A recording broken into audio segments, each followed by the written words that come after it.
Los testigos de Jehová llevan más de 100 años proclamando el mensaje bíblico de que el reino de Dios limpiará el mundo de la maldad, convertirá la tierra en un paraíso y elevará a la humanidad a un estado perfecto.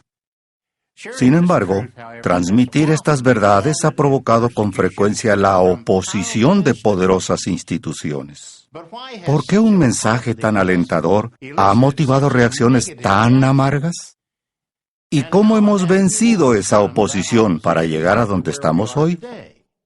Esta es la historia de un pueblo deseoso de seguir la luz de la verdad bíblica, sin importar la hostilidad que tuviera que soportar.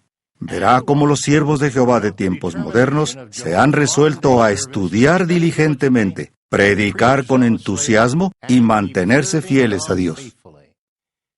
Este video no es simplemente historia. Esta es su historia.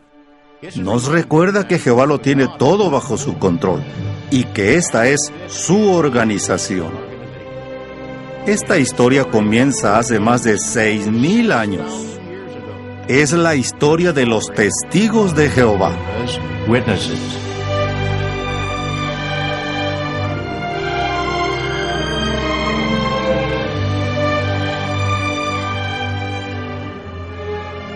En la Biblia, la luz se relaciona con la verdad, mientras que la oscuridad con la mentira.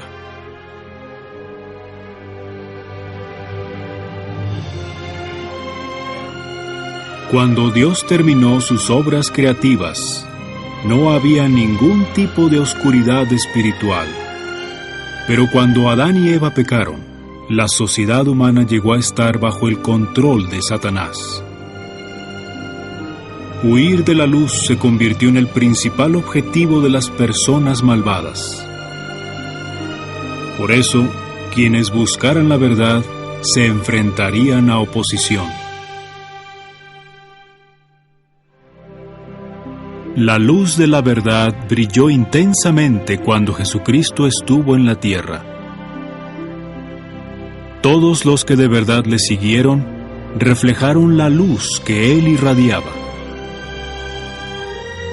Pero Jesús predijo que después de la muerte de los apóstoles, muchos abandonarían la adoración pura. Esa apostasía sería tan extensa que los verdaderos discípulos prácticamente desaparecerían hasta la conclusión del sistema de cosas. Al mismo tiempo, se desarrollaría una forma falsificada de cristianismo. Y la profecía se cumplió.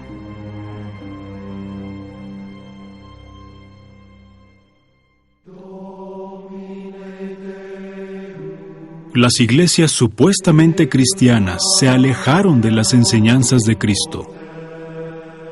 Eso provocó abusos de poder y enorme sufrimiento.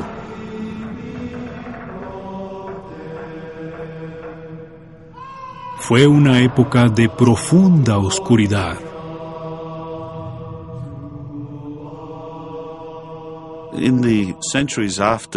En los siglos posteriores a la fundación de la congregación cristiana, muchos de los que dirigían la iglesia cristiana o la congregación cristiana también prefirieron la sabiduría de este mundo. Las ideas de Platón y de otros filósofos griegos comenzaron a infiltrarse en el pensamiento supuestamente cristiano. Así que los apóstatas quisieron mezclar las enseñanzas y tradiciones cristianas con creencias paganas. Su objetivo era hacerlas más aceptables para los paganos y así poder atraerlos a la religión cristiana. Al pasar los siglos, los líderes religiosos apóstatas oscurecieron aún más la luz al mantener la Biblia en latín, un idioma que la mayoría de la gente ya no entendía. Sin embargo, en medio de esta oscuridad, hubo algunas personas sinceras que sintieron la necesidad de leer y entender la palabra de Dios. Por ejemplo, en el siglo XII, un comerciante francés llamado Valdo encargó traducir porciones de la Biblia al idioma de la gente común. 2 siglos más tarde, el sacerdote católico John Wycliffe denunció enérgicamente las prácticas antibíblicas de la Iglesia. Aproximadamente en 1382, el equipo de Wycliffe presentó la primera traducción de la Biblia al inglés. Sus alumnos, conocidos como los Lollardos, predicaron el mensaje bíblico a todo el que quisiera escucharlo. Para 1495, la invención de la imprenta de tipos móviles había permitido imprimir la Biblia, entera o en parte, en 12 idiomas.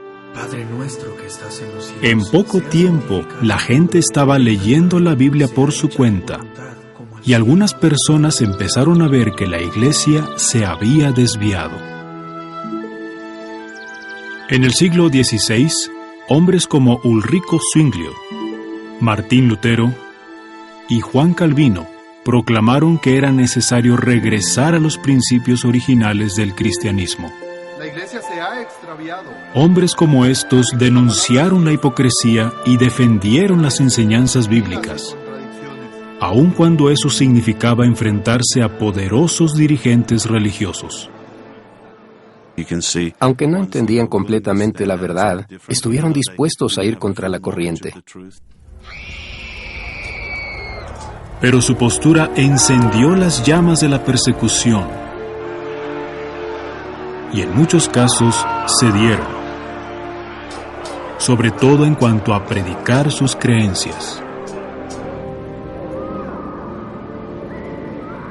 Sin embargo, en numerosos países, en los siglos XVII y XVIII, resurgió el interés por el estudio de la Biblia. En Inglaterra, muchos hombres instruidos probaron que la doctrina de la Trinidad es falsa.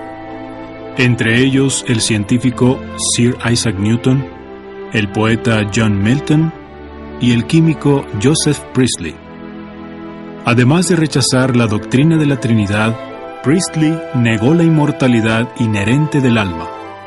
Sostuvo que los cristianos del siglo I tenían la fe verdadera y que todo cambio a ese conjunto de creencias era una corrupción. Sus opiniones desataron una acalorada disputa, tanto en la Iglesia como en el gobierno.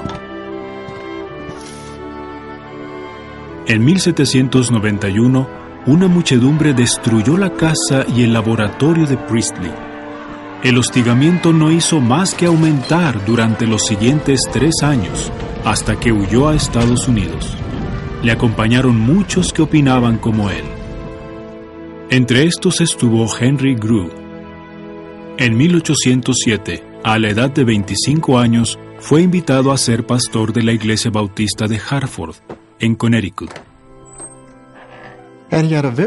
Y tenía un interesante lema sobre el estudio de la Biblia: dejar que las Escrituras se interpreten a sí mismas.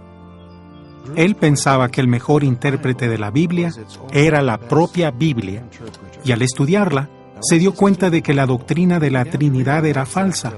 Bueno, no se podía ser ministro bautista y no creer en la Trinidad.